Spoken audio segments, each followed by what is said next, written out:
Despite buying homes, experts believe that the solution to Malaysia's housing woes is to promote renting. Khazanah Research Institute MD Charon Wardini Mokhzani believes constructing more affordable homes and expanding the step-up financing scheme introduced by Prima are laudable measures.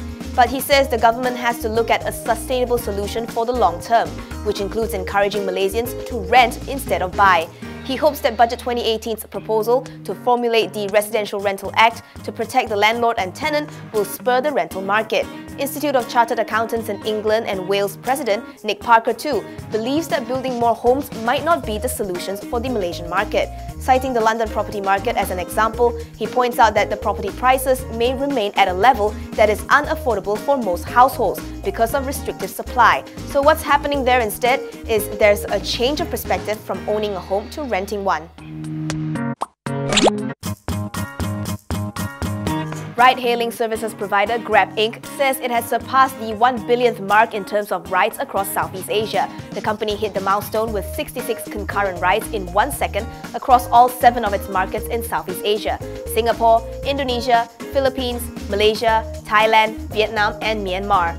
Grab says its ridership growth has been accelerating rapidly this year. This shows the on-demand transport's enormous untapped potential in Southeast Asia.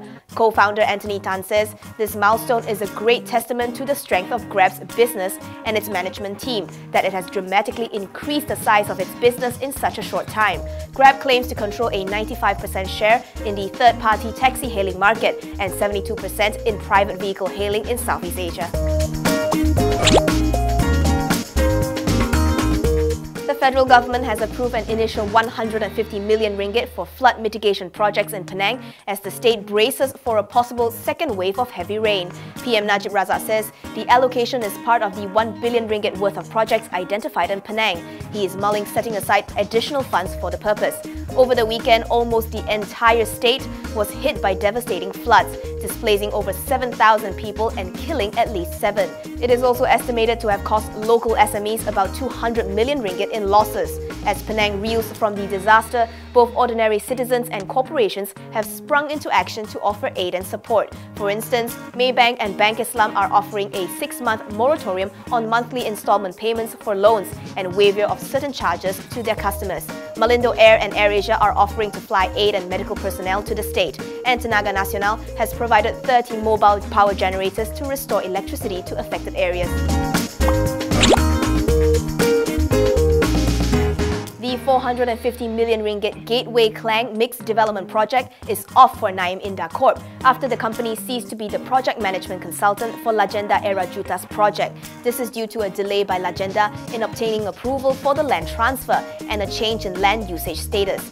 Both parties have mutually agreed to cease the letter of award received by Naim Indah today. To recap, Naim Indah had in February 2015 received a letter of award for project management consultancy of the mixed commercial development. The project would have consisted of duplex shop offices, hotel towers, an anchor lot, a cineplex and related external works. Naim Indah had also said that the job would enable it to take part in potentially visible development projects and perhaps a potential foray in Klang's property market.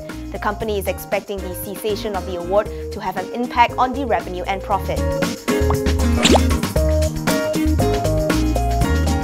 The deadline for Selangor to finalise the takeover of Splash has been extended for the 3rd time to next July. Selangor MB Azmin Ali says the decision was made by Putrajaya, which is supposed to provide a valuation assessment for the water concessionaire.